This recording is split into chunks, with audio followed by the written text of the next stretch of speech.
Right. Good morning, everyone. My name's Wendy Fenton, and I'm the coordinator of the Humanitarian Practice Network here at ODI. I think you were expecting Christina Bennett, who's a research fellow here with the Humanitarian Policy Group. She was called away on an emergency, so I'm going to be your chair today instead.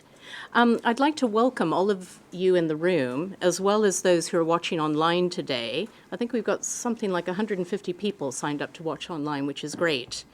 And you're here at today's event, which is being held in partnership with the British Red Cross, and we're launching the World Disasters Report 2015, which is entitled Local Actors, the Key to Humanitarian Effectiveness. And I think you all have copies of the report on your chairs. You can also access it online on the IFRC website. Before we begin, I just want to do a bit of housekeeping. So please put your phones on silent, but feel free to tweet using the event hashtag, which is localizeaid, with a Z, not an S. And in the event of a fire alarm, please go out, leave the room through these doors, go to the right and out through the front door. We're not expecting one, I don't think, but just in case. And I also wanted to say, before I introduce our panel of distinguished speakers, that the Humanitarian Policy Group is particularly pleased to be hosting this event, as the role and importance of local actors and action in humanitarian response is a very topical issue, especially in relation to the World Humanitarian Summit. And it's also one that's formed a large part of our recent research and analysis. For example, last March, HPG published a study on the role of diaspora groups in the Syria conflict, which highlighted the difficulties the formal humanitarian sector has with relating to diaspora groups as real partners and counterparts and not just as service providers. So part of this research is actually featured in the report in box 6.3. And as part of its conversation series on the World Humanitarian Summit, HPG worked with the British Red Cross on an event and an issues paper, analyzing the strengths and limitations of local action.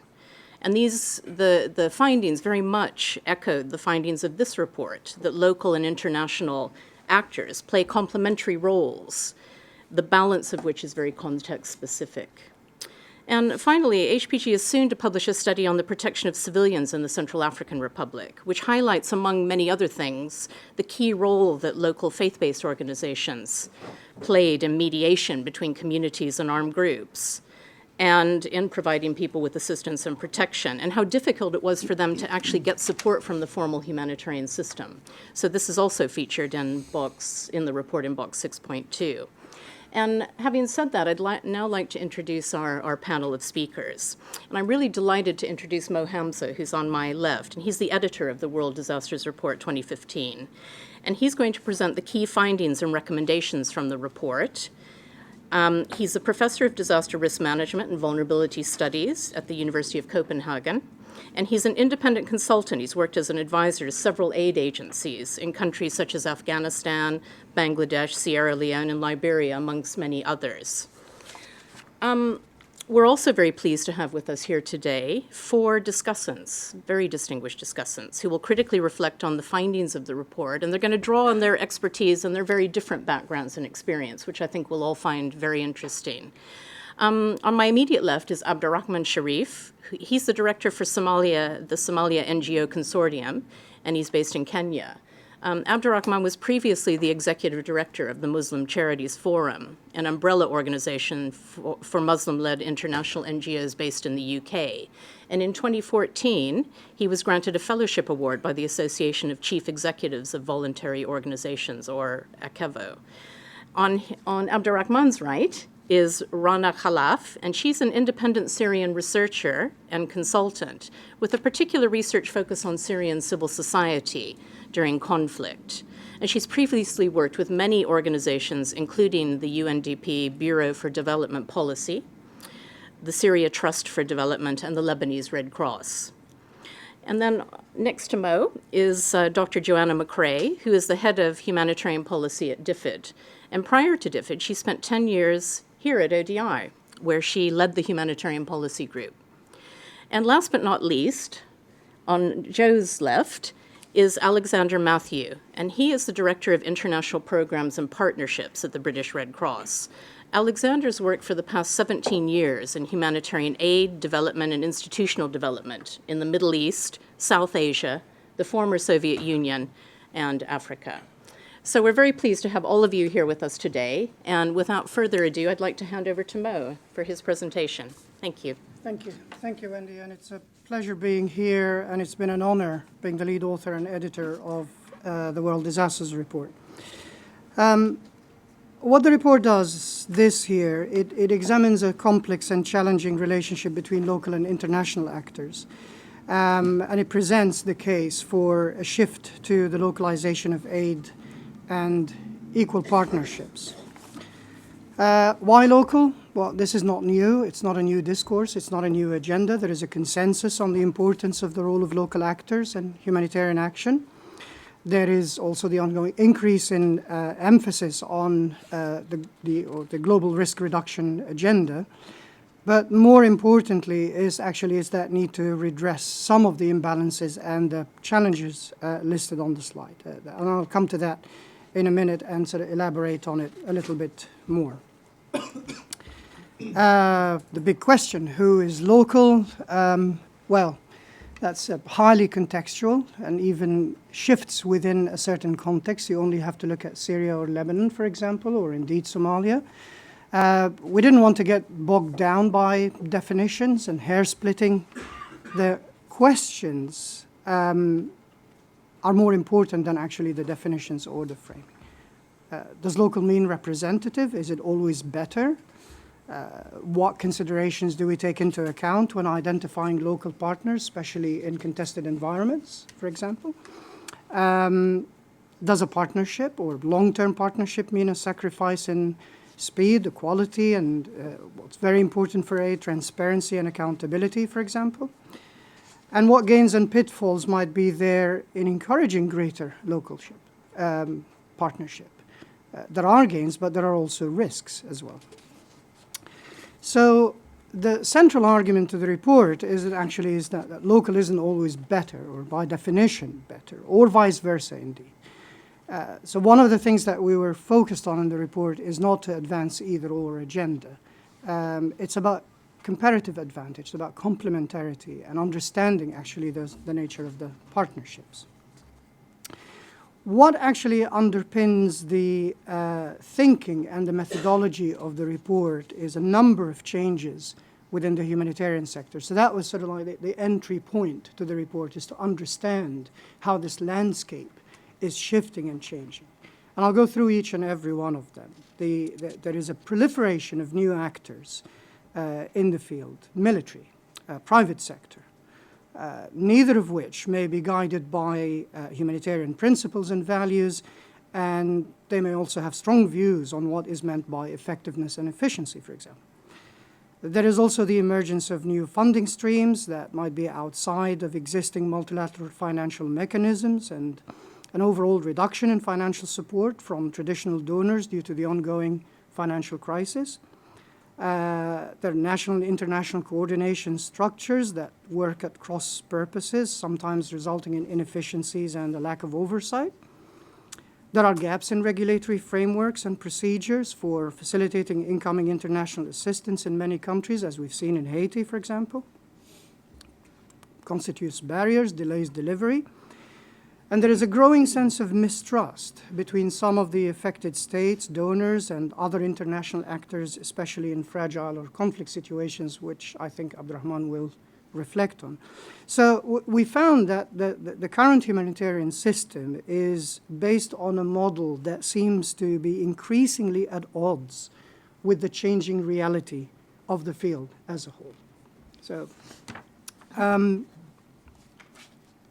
go through the key findings and the messages from each chapter. On partnerships, we had to question short versus long-term goals of partnerships. Most of the partnerships that we see are of a short-term nature, and that's because of how the system is generally structured and how funding is structured. How do we negotiate the right balance with partners, for example? And how important it is to understand their needs and cultural practices and ways of working is key to sustainability of local partners. and accepting implications of success. And one of the implications of success is autonomy, for example, is working ourselves out of a job to a certain extent. And does the system accept that? We also had to question our experience and track record in capacity development so far. And this is chapter 2, and it's a major research project that is funded by DFID and with partnerships with IFRC.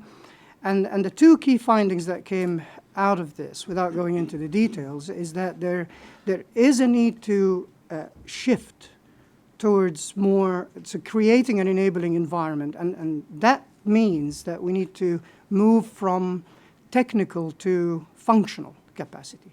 And technical capacity is training, equipment, person, all of that. Functional capacity is actually developing the capacity of an organization itself to manage itself and increasing its absorption capacity. That has a lot more to do with decision-making mechanisms, plans, regulations, and structures within organizations, but within the overall environment. On law and governance, the international community has made some strides and headways in something like the International Disaster Response Law, for example. However, and many national and local actors still feel that there is a significant gap between the rhetoric of regulation and recognition and the reality on the ground. And that's almost on every level. The representation on global decision-making bodies, for example, for national actors, and equally for subnational authorities, civil society, and the private sector. And then, of course, there is the issue of finance, which gets everybody excited. We'll get to that. The findings is that we found it tends to be state avoiding for principles and pragmatic reasons, accountability and transparency. In terms of how much local actors, especially as you go sort of down the scale, how much they directly access finding, it's still marginal and it's still often mediated with unknown quantities and through very lengthy chains of transactions.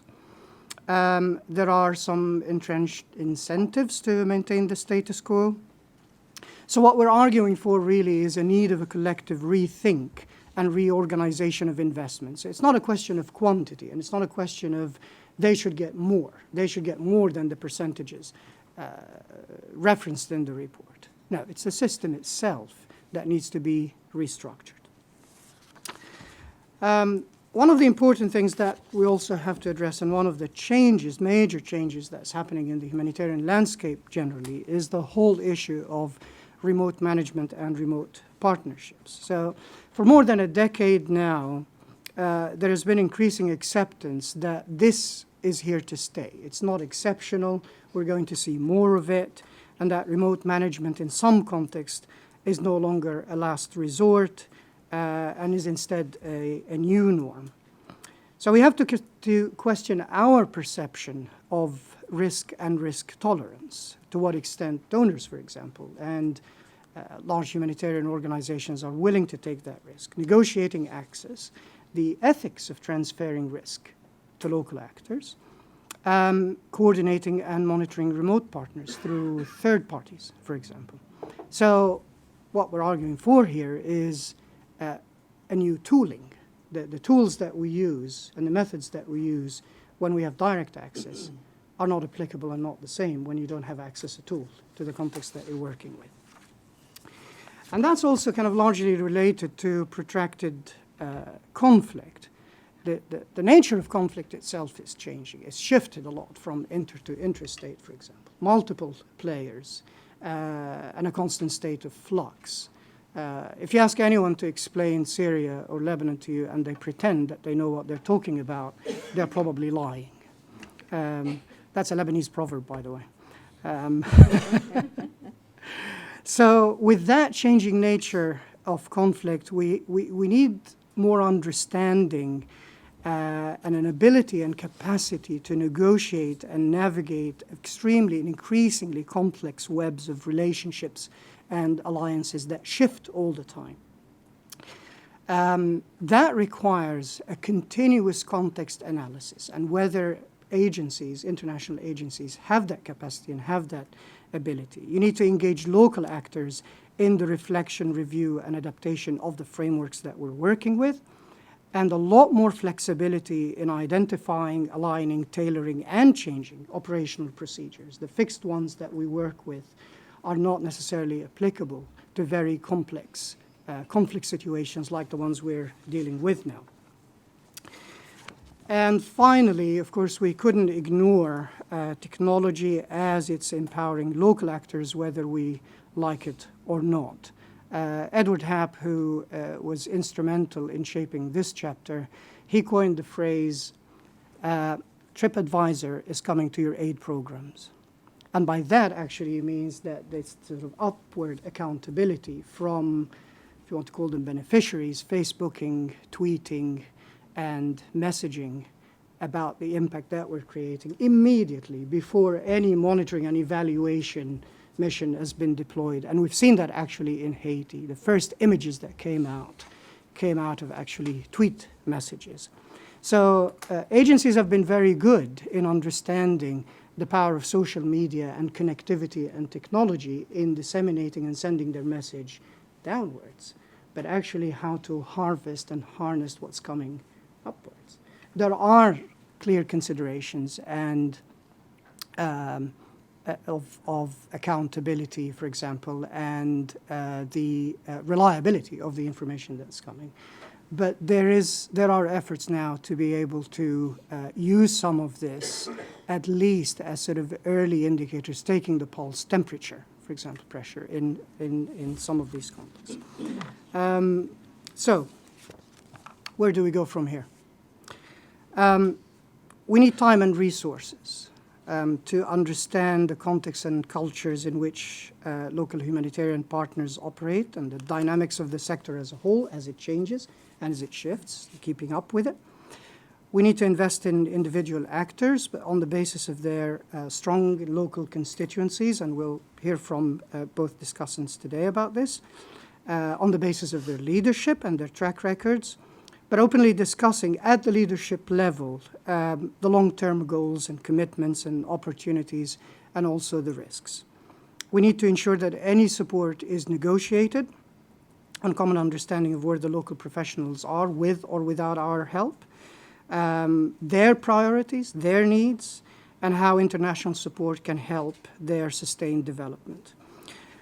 One of the most important things, and that came out through the process of developing the report itself, but also through, and through several chapters, that we need to move away from project finance as central to the relationship between international and local actors. Instead, we need to look for investment types and modalities which allow for self-sustaining activities to be tested and scaled up through locally led approaches. And we need to recognize the value of the soft aspects of partnerships. And by soft aspects, we mean learning, solidarity, investing in this type of activity, and the goal of benefiting both sides of the relationship. And all of this adds up to that we need to rethink partnership models. We need to develop partnership models that provide genuine opportunity for shared leadership and mutual gain on both sides, where local organizations seek less episodic or transactional relationships and more shared value enterprises. So, in general, we need to think of local actors on their own terms, rather than as endlessly flexible agencies that are there to implement a multitude of targets. So, as the increasing frequency and complexity of disasters and conflicts rise, this demands all those involved on an international and local level to drill down to working on the details. The World Disasters Report has never been, in its 23 years, has never been the final word on anything. It's not supposed to be. It shouldn't be. What it does is that it actually takes a discourse and pushes it 2 or 3 steps forward. And that was our purpose. What it recognizes, and the last message I'll leave you with, is that long-term change is complex. Learning fluctuations in performance and failure, and adaptation are inevitable costs in any process of change. We argue that the challenges, and they are huge, should never be put forward as a reason to maintain the status quo. Negotiating equal partnerships, opening up decision-making, and rebalancing investment with local actors will ensure more disaster-resilient communities, sustainable livelihoods, and stronger economies as we move into the SDGs and as we move into the World Humanitarian Summit next year. Thank you very much, and thank you to all our donors. I have to put that on, so that's... that's what I've got. Thank you. Thank you very much, Mo. That was an excellent and very interesting presentation on the report, highlighting the key findings and elements. Now I want to move swiftly on to our discussants, because we have quite a few people on our panel. We want to make sure you have plenty of time for your questions and comments. Abdurrahman, can I call on you first to give us your reflections? Yes. I think the first reflection I'll make, Wendy, is on the Somalia context. When you introduced me, you said Abdurrahman works for the Somalia NGO Consortium and is based in Nairobi. Now everyone of you would know that Nairobi is not Somalia. And I think that is a starting point for my conversation about remote management and the challenges of working in Somalia. Secondly, the second thing I want to say is that I'm originally from Somalia myself, and I decided to move from the UK to Somalia to work and try to help that element of coordination between international NGOs and local NGOs. And I'm what you call diaspora, if we can say so. But I think we are facing a lot of difficulties at this moment in time for local actors in Somalia. We've come after the famine in 2011 that helped, that happened in Somalia. A lot of funds were put into humanitarian interventions, but there was also a lot of cases of aid diversion and fraud. In most cases, local NGOs have been blamed for that fraud and the challenges that happened at that time. And in my discussions with local NGOs, they feel that at the moment and as we speak, they are too much perceived and looked at from the risk angle rather than the added value they bring on the ground. I mean, that is not to deny, you know, that when there are fraud cases, those are serious and need to be dealt with. But what it has created is a lot of a big environment of suspicion between actors, between NGOs and local NGOs, but also with donors as such. And some donors, you know, always ask to talk about risk and the element of risk management when you're working in such a complex situation as Somalia. But I just wanted to ask the colleagues if we can put the map that I want to show on Somalia is, sorry. Thank you. I'm not sure we can see the whole map as 100%, but I just want to look at this map. This is an access map of Somalia developed by one of our partners, the NGO Safety Program. If it can be put at 100%, yeah. And if you look at it, the southern part is most of it black. And that means these are areas that are not accessible, or it's very difficult to access down the south. Sorry, if you go down on the map. These ones. These are areas where rarely you'd see NGOs operating, where operations will work remotely. But these are also the areas of strength of local NGOs. These are areas where local actors can penetrate easily. They know the dynamics on the ground and so on. And they happen to me to be actually in Somalia the areas that are most in need.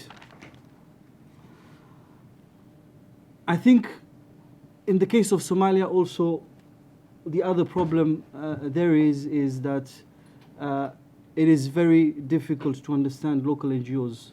When we're all based in Nairobi, most of us, all the leadership of the international community, donors, UN, and NGOs included, all of us are managing Somalia issues all the way from Nairobi. And most of the local NGOs are present in Somalia, and they have difficulties both financially and so on, to be represented in Nairobi. And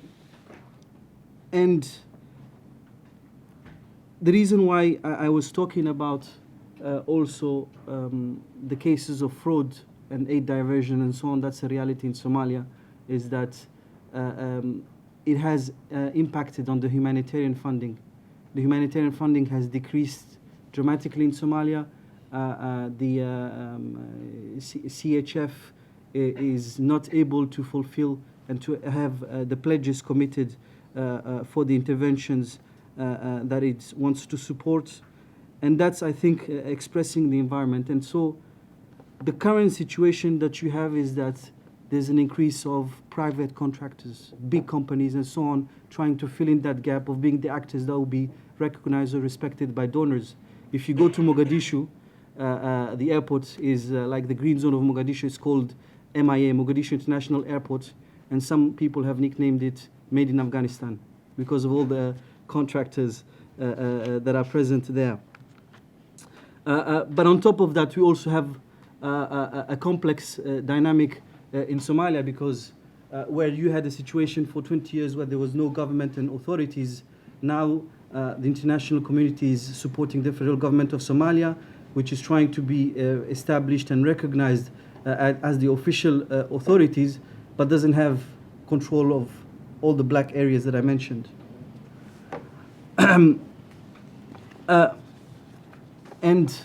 That creates dynamics, and they feel, for example, that INGOs are doing the work of the government, and the government should do what INGOs are doing.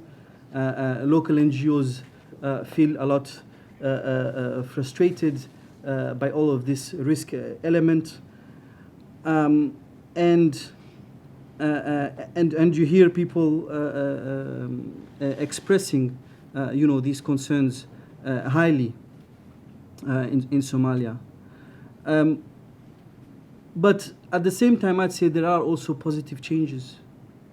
One of them being, the diaspora coming back and trying to bridge this relationship between the international community and the locals. I know here there is Abdi Baroud from the global Somali diaspora, who is has created this entity with a number of colleagues and so on from across the continent to try and support people coming back and building the country and establishing that trust relationship. I think that there are elements of changes in the sense that people also want access is slightly improving. There is airports being built across cities and so on, but it's still a major issue.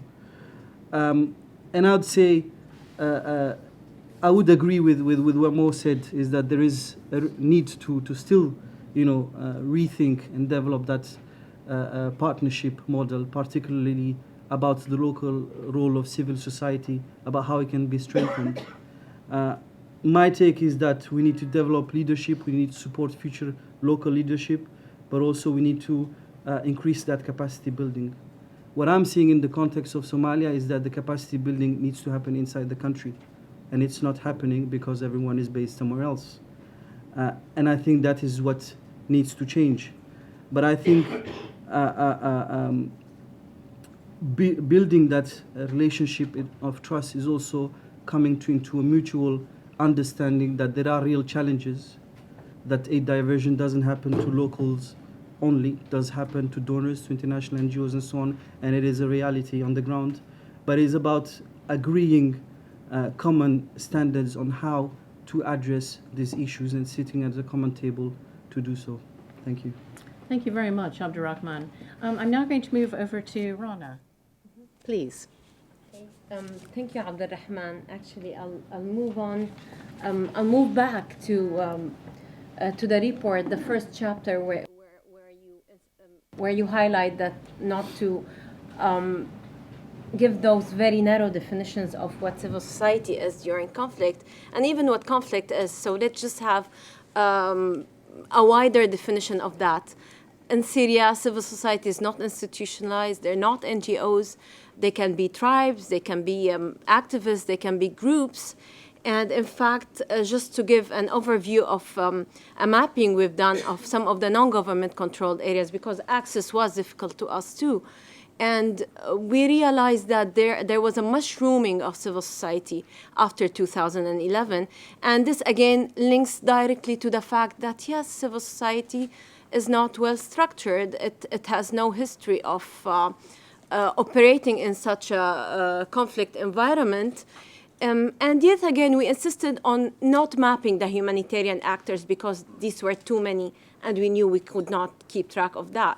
So we mapped those who did not work with in humanitarian aid, and still we found out that 29% still did humanitarian work. In fact, we realized that around 72% did more than one thing at a time. They would do development work, relief, so many things together. And at times, their visions and aims were not related to each other. Despite the very creative and brilliant works those actors were doing. So again, but we saw it. This mapping was a year and a half ago. So we see that from then on, that space is shrinking for civil society because of the deteriorated humanitarian situation. So exactly what the report says is that humanitarian actors are impacted by the conflict, but it's the other way around too. The conflict is impacted by how the humanitarian actors operate. And again, I speak about internally how they're suffering brain drain and limited capacities. And so just going directly to the practical question, how do we work with local actors? And the one thing that was very clear here is the difference in perceptions, which the report highlights brilliantly. Thank you for that. Between effectiveness, security, and legitimacy. So this is from the eyes of Syria and how the situation with Syria is treated. The acts being stopped. It's not again about the amounts, but about a lot of it about this politicization of humanitarian aid, the world not listening to them. So it's this vision. Well, in reality, this is how they see it. And I'm just picturing Aleppo in 2012, not even now. And I love the second picture because it highlights this bus where the richer government-controlled parts are separated from the non-government controlled parts, and where all the public services, etc., are in the government-controlled parts. In fact, they're not the other way around. And where all the organizations have access are the government-controlled parts, not the other way around. And they have to negotiate a lot to get access there. And this is where the local actors get to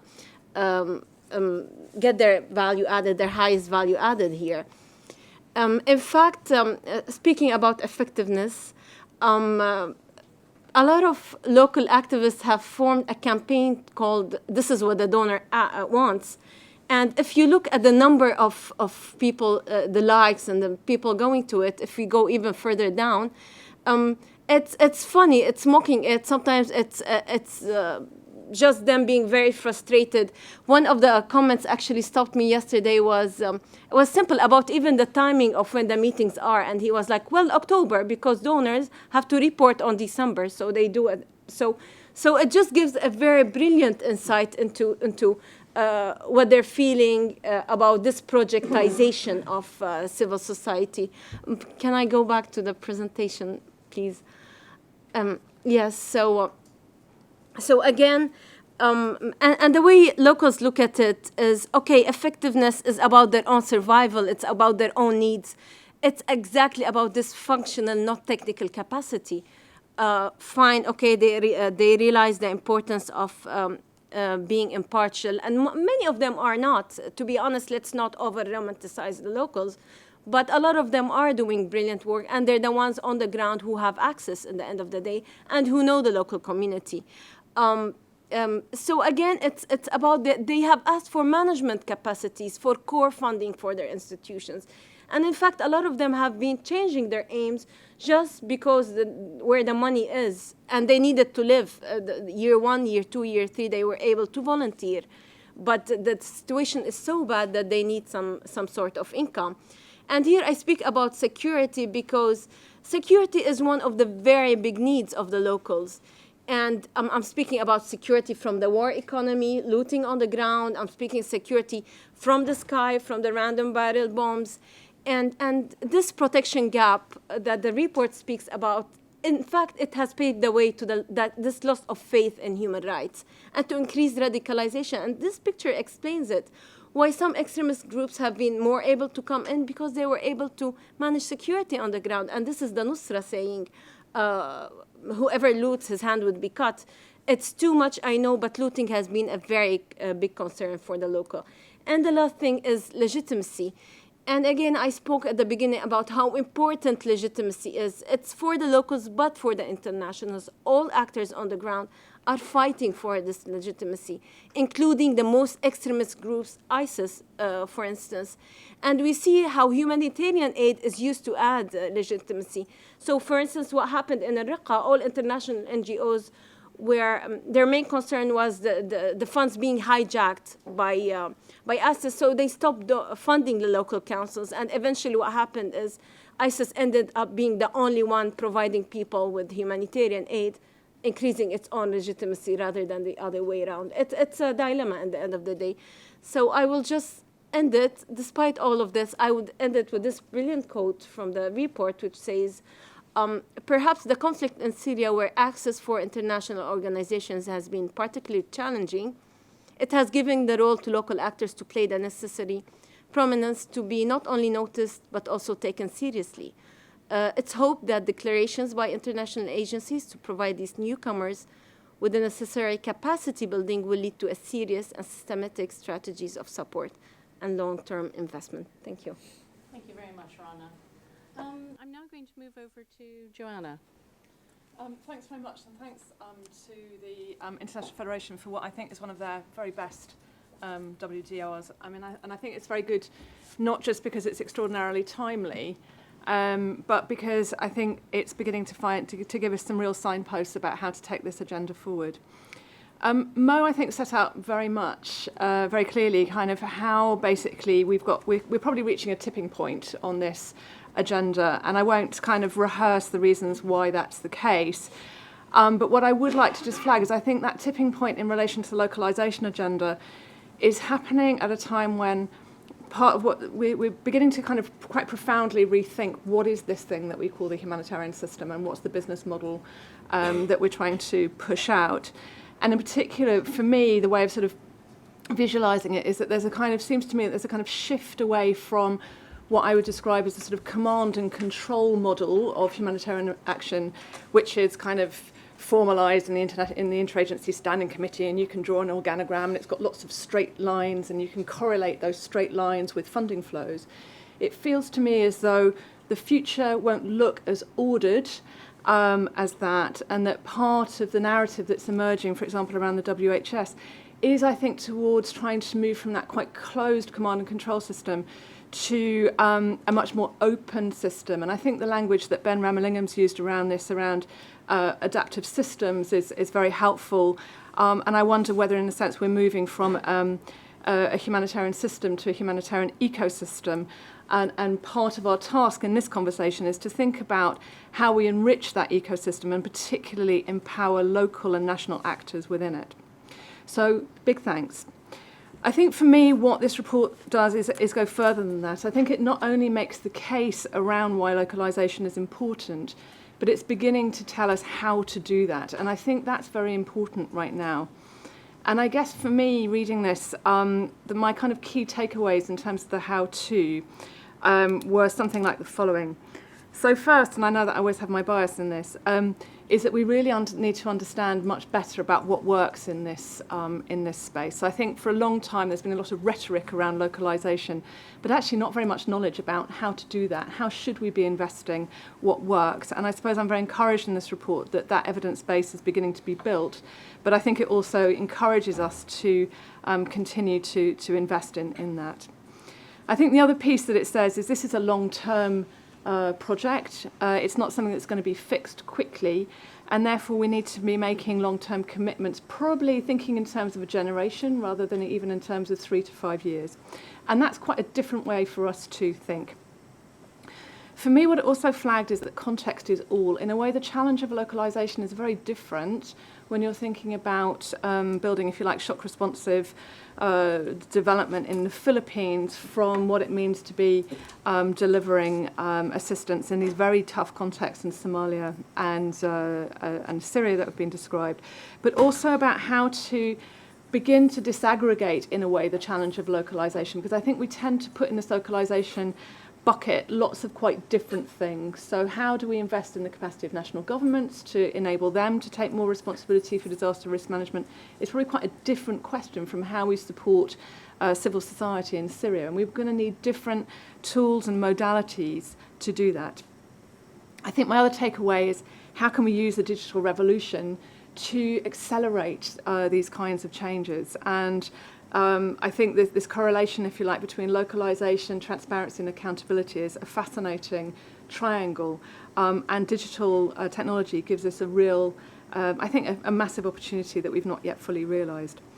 But I think underpinning all of this, there's something about trust and about how we need to rebuild trust. And I think what Abdul Rahman said was incredibly profound, because we're very far away, I think, literally, as well as metaphorically, from a lot of the local actors, and about how we get proximity to have a conversation that builds more trust is key.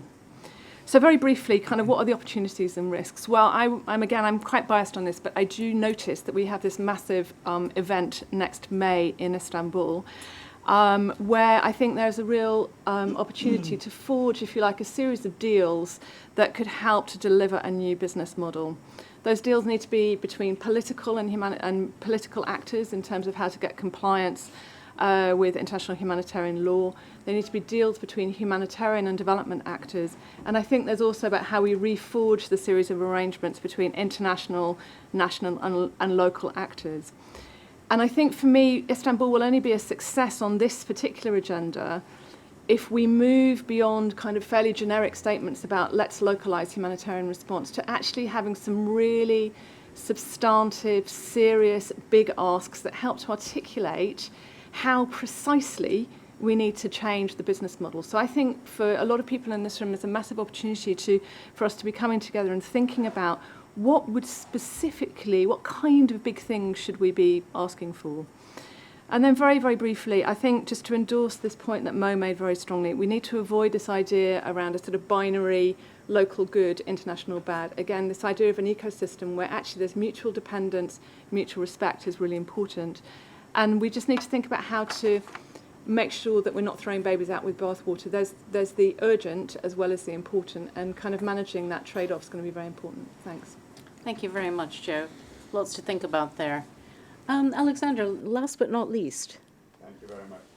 I mean, I think you're right. It was a great report for the IFRC to produce, because as a membership organisation, supporting national organisations is at the heart of what it does. And I think that has given it some experiences on what works well, and to be frank, a lot more experience on what doesn't work very well at all. So let me begin just by conceding on where this is not the right agenda. If you are crossing a checkpoint in East Donetsk, you do not want to be in the vehicle of the Ukrainian Red Cross, you want to be in the vehicle of the ICRC. Because if you are a national organisation in a fragmented state, the perception of your neutrality, whether it's true or not, will be compromised.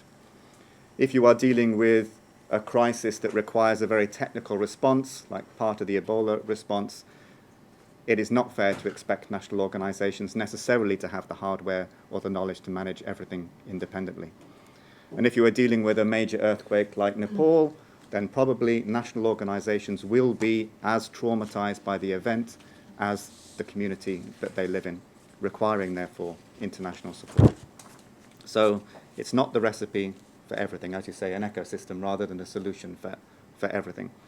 Also, let's be honest, it is hard.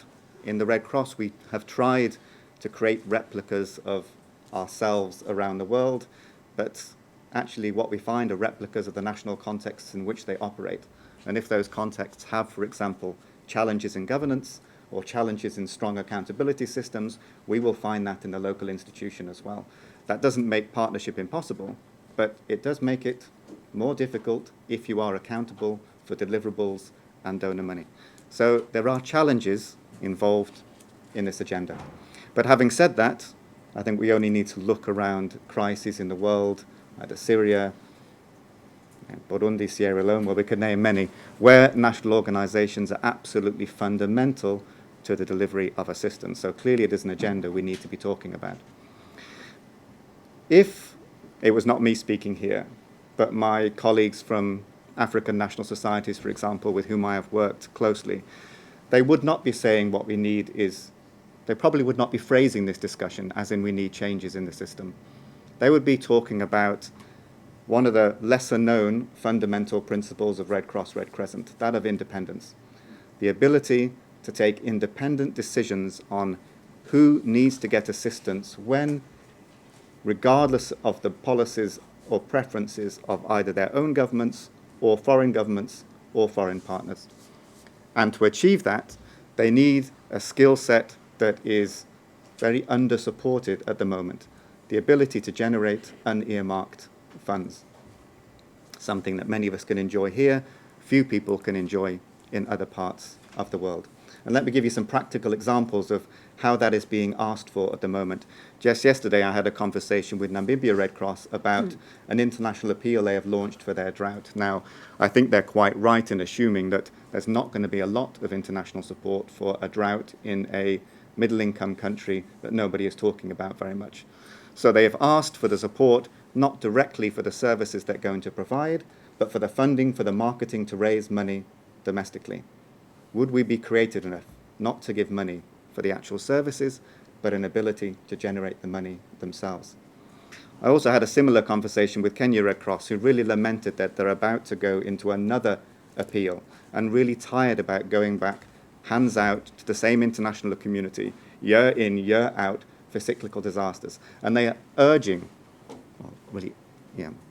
that some donors will be brave enough to support their income generation projects instead as a means of enabling them to independently respond to small and medium scale disasters. But they are not finding many people willing to make that step. The report talks about Burundi Red Cross. Burundi Red Cross has really made a strong case over the years that they do not want donors to earmark their funds for a service. What they want is investment in their ability to mobilize volunteers and let the volunteers themselves choose how to make their communities safer. That way, as the report says, they have mobilized 400,000 volunteers, which is a great contribution to national risk reduction. But it is a real challenge to get people to invest that way and not control expenditure until the last penny. So all of those contexts are different, and therefore how they have phrased the way they would like to support to look in the future is different, but it has a common theme, the ability to strengthen the independence of national action. Now just one more word, if I may, because I think it does beg the question, does any of that apply, as it says in Chapter 6, to conflict settings? I don't think we have particularly hard evidence here, but in Syria, for example, the Syrian Arab Red Crescent will always look back to the investment it received in times of peace as the foundation for what it was able to scale up and achieve in times of conflict. That there were partners who were willing to look at their logistics systems, their volunteer systems, their branch network, their disaster contingency planning, and that then came into effect when it was really called for. As I say, as it says here in Chapter 2, we don't really have the hard evidence to say this is always true. But just looking at least within the Red Cross, Red Crescent family, how we've been able to respond in Syria, Sierra Leone, and Nepal, where we've had good pre-investment, compared to, for example, Yemen, Guinea, Haiti, where there was less effective pre-investment, there is a fundamental difference about how well we have been able to respond. So whether we are talking about silent emergencies in low or middle income countries where in all likelihood we will have a receding role in the years to come, but the needs will stay, or whether we're talking about complex emergencies where access will be increasingly difficult, national organizations are clearly going to have a big role to play, so we do need to find more creative and effective ways to support them. Thank you. Thank you very much, Alexander. Well, thanks to all of our panelists for those remarks. We've now got about 40 minutes for questions and comments from our audience in the room and online. I'm going to take questions in batches of about 3 or 4. And if I can ask you to identify yourself and if you have any institutional affiliation, and make your question or comment as briefly as possible so we can fit as many in as possible. Right. Questions, comments?